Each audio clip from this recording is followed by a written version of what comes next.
In this video, I'm going to demonstrate how to create a stack to execute some Terraform modules from a template.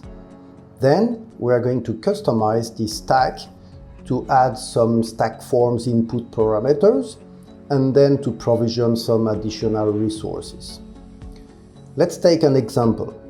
We're going to deploy an EC2 instance and we're going to customize this stack to provision a SSH public key. There are a couple of ways to do that. The first way would be just to create a simple text in StackForms, so the user would just paste the public key inside the text field. Then we send this information directly to the Terraform module without going through the pipeline. Another scenario would be to use the cycloid vault. In this scenario, we are going to pick a secret from the cycloid vault, send it to the pipeline, and then the pipeline will send it over to our Terraform module. So first of all, let's review how to create a stack. From the All Stacks menu, let's push this Create a New Stack button. Then we're going to select Create from Template. Here I'm going to select Terraform template. And then there are a couple of public and private cloud here. Let's stick with AWS for now. It's a template where we are actually going to have some Terraform deploying a simple instance in this case. So that's what we want. I'm going to give a name to my stack. So let's say my instance stack. Then I will select the catalog repository where I want to create my stack. So in this case, I will select the GitHub cycloid demo stack repository in here, and then I'm going to create the stack. Here it is. My stack has been created, has been pushed to this Git repository. So if I click on this link, we can review the files that have been just created now. We can see the canonical name of the stack is my instance stack. That's the name we gave. And let's now clone this Git repository so we can edit its content. So I copy the URL. I clone the repository. We can see here the new files that have been generated for my new stack. Let's now use Visual Studio Code to edit them. Here it is. So here we have the .cycloid.yml file, and this is the name we gave, the canonical name, and I can edit the description here with a public SSH key. We can give a name to the author. So it's an EC2 instance, so let's take a logo of an EC2 instance, for example, that one. The status is private. It means the stack is going to be available only to the current organization, and some keywords for search purpose. The other important files is the readme.md file, which is actually the documentation associated to the stack available from the portal on Cycloid to the end user. So you may want to adapt this text in MD format to have a nice documentation for the end user. The .form.yml, which we will review later, is the design of the StackForms. So it's all the input parameters you want to ask your end users to customize his workload. And then we have this Terraform folder here. So if we open this, and we are in the AWS case now, that's the one we selected before.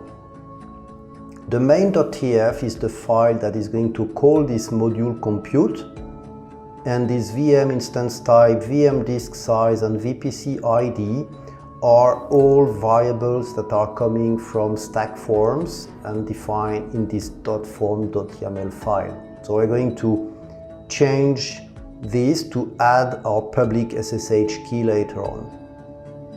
First, let's review what is in the module compute. Let's go to the instance.tf file, and we can see here we have an AWS instance that is just a normal one, and we want to add an AWS key pair in our case, because we want to use our public SSH key, but with AWS we need to do that first. So let's create a resource, AWS key pair. Let's call it my key, and then let's give it a name, key name equals, and then give it a name after the project name, and then an environment name that the end user will declare. And then let's take an attribute public key, which is where we are going to inject our public key from a variable that is going to be called VM public key. And this variable will be declared in the variable for modules. So it is going to be injected in here. So, but for now, let's use our AWS key pair inside our AWS instance. So for that, I will call key name and then do some interpolation here. So we have AWS key pair, the name was my key, and then the attributes will be key name. Okay, so we have a new AWS key pair resource that is using this variable VM public key that we are going to declare now, and we are using this resource inside our AC2 instance. So next step, we'll go to variable to declare our VM public key. So I want to create a new variable named VM public key. This is the name we gave before, and I want to give a description, SSH public key for my instance, right? Okay, so this is the variable that our module, our Terraform module, is expecting to receive. So obviously I'm going to save this and save this as well. We need to go to the main.tf, which is calling our module, and we want to give the public key as a parameter. So let's copy this block here, and I will call it VM public key because it's the name of the variables inside our module. Here we can still keep the value injected by StackForms because all these variables are actually going to be coming from StackForms. They're going to be persisted inside your Git config, inside your Git repository. And then the default value is just for demonstration purpose this fake value, because we are going now to override this value from this .form.yaml file. So let's go to edit this one. You recognize this VM instance type, and we use a slider list. We have the disk size, where we have a slider range with a minimal and a maximum value. And we want to probably have another entry here that is going to be the public key. So I'm going to use an SSH public key as the title. For the description, I can use again the same one here. Okay, so let's copy paste this description here. The key is going to be public key. This is the name of the variable in Terraform module in the main.tf actually that we call. If you have several modules here, if you call several modules, you could eventually say module compute VM public key, because we have a module that is called compute, right? So you can verify this here, module compute, and then VM public key. So that is also valid. But once, like we have only one module in this case, we can just keep it simple like that. Then the widget will be simple text in this case. You could also add validation rules. So here I have a validation attribute where I can enter a regular expression which is enforcing that it starts with SSH and so on. So it's just to validate that it has a format of a public SSH key here, and you can add an error message in case this regular expression doesn't match. So please enter a valid public SSH key in this case. The important thing to note is that this VM public key is in a group here of type technologies Terraform. This is very important because this virtual machine specification could be of type technology pipeline, for example, and all these variables will be sent to the pipeline instead of the Terraform module. So just check here, you add it in technology Terraform, a group that is of technology Terraform, and then this is the case in this case. So the VM public key, just once again, will override actually this variable that is in here when we call the module compute. So now that we have everything in place, we can just save all, take a terminal, and we are going to commit and push the modification.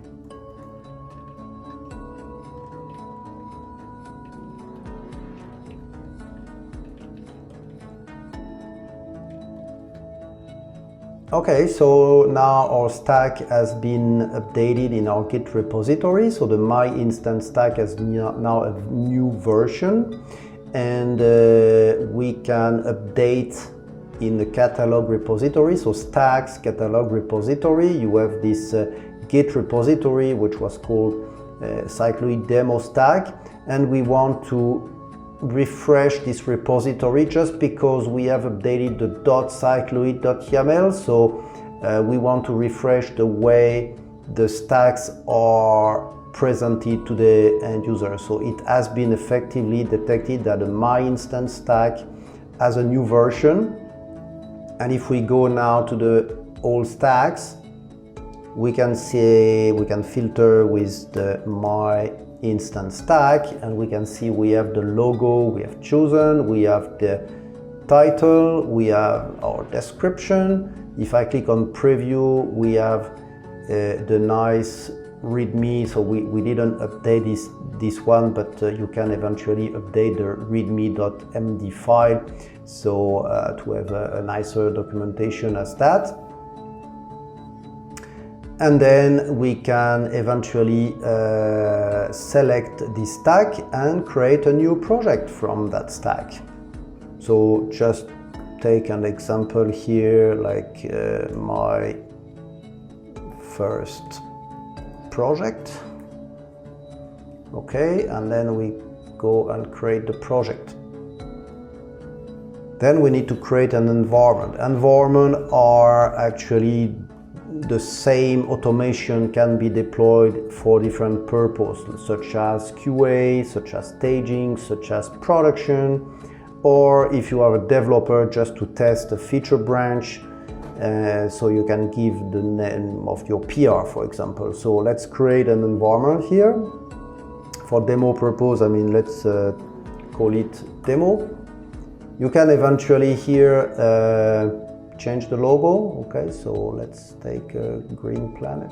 And here is finally the StackForms the end user will have to fill in according to the specification and the implementation we did together. So we have added this field here, but and the rest was coming from the template. So we have to select first an AWS account, an AWS region from an autocomplete. We have to select an instance type between 3 choices, and then the disk size between 30 and 100 gig. And then finally we have the SSH public key. That's the field we have created together. We have added it together. If I paste now a public key, I can see the required file, the error disappeared. But if I change the format and then the regular expression doesn't match anymore, then we have this error message as we have defined together. So let's go back to a good format. And finally, we have to enter a VPC ID manually here. We can see that we can also use the asset inventory to make this experience a little bit nicer, but in this case, let's just stick with this for now.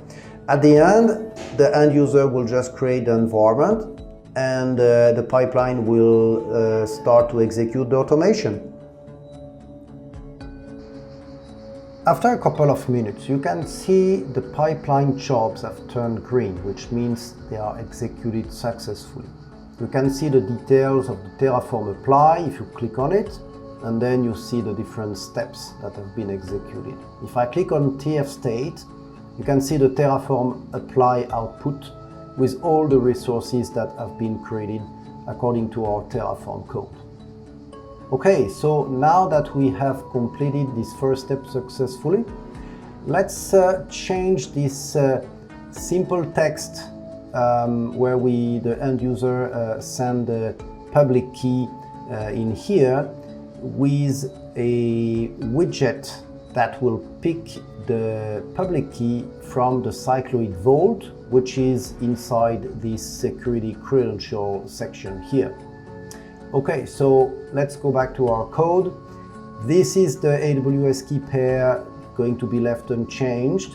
What we are going to do is to populate the content of this VM public key Terraform variable differently, right? So we have this variable, okay, in our module. It is passed in the main like this, and this is the injection point of StackForms.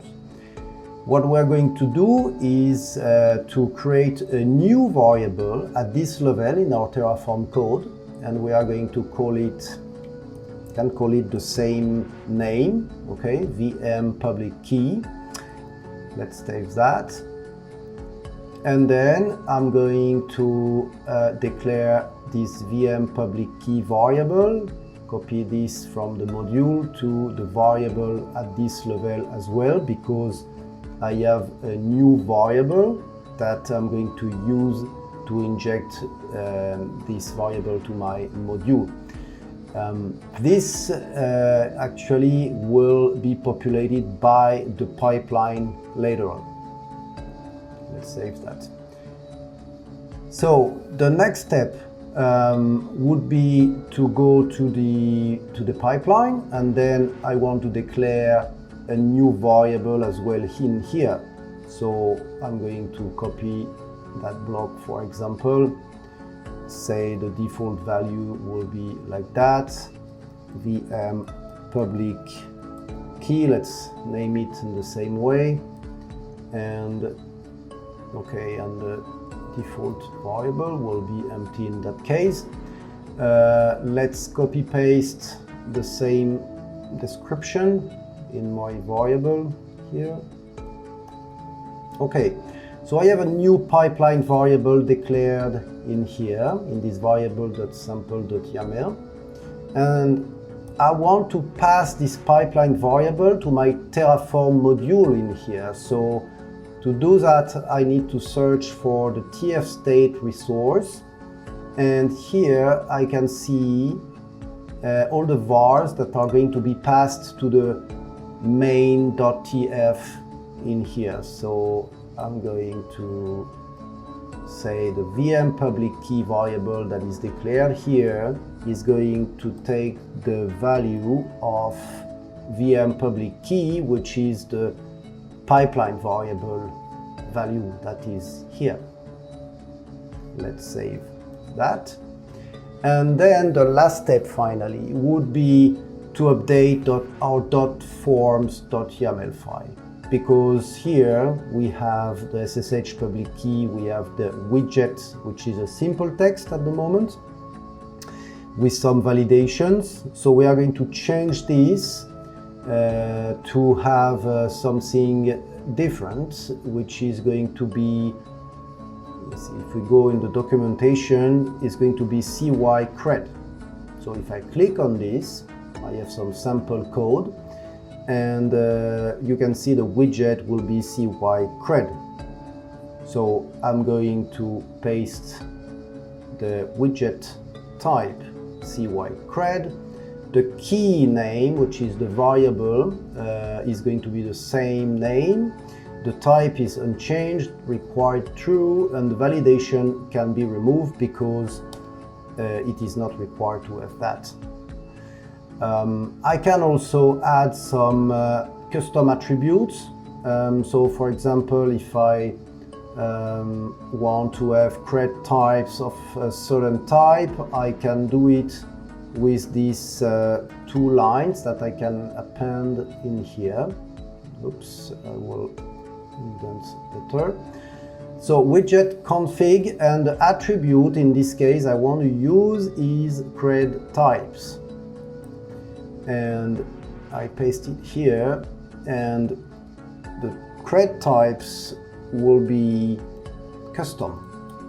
This is one of the type of the credentials you can use in the interface. We will see that later. So in this widget we will have only the credentials for the organization that is of type custom. You have more advanced filters, but this is just to show what is possible to do. Okay, let's save this one. Just before, we have actually one thing very important. Actually, we are in a block, a group actually that is called virtual machine, that is of technologies of type Terraform. Obviously, we need to change that, so I'm going to copy this and paste here. And I'm going to say, for example, this group will be called SSH key. And the technologies will be, in this case, pipeline. That means this key, this variable, is going to be sent to this variable we have declared in the pipeline, and then the pipeline will be sending this variable value inside the same variable name, but this time in the Terraform module we are calling. Okay, so I'm going to save all this, and we can just push all this to our Git repository now. So let's say git add and dot, and then git commit, and then changing selection of SSH key to CY_cred.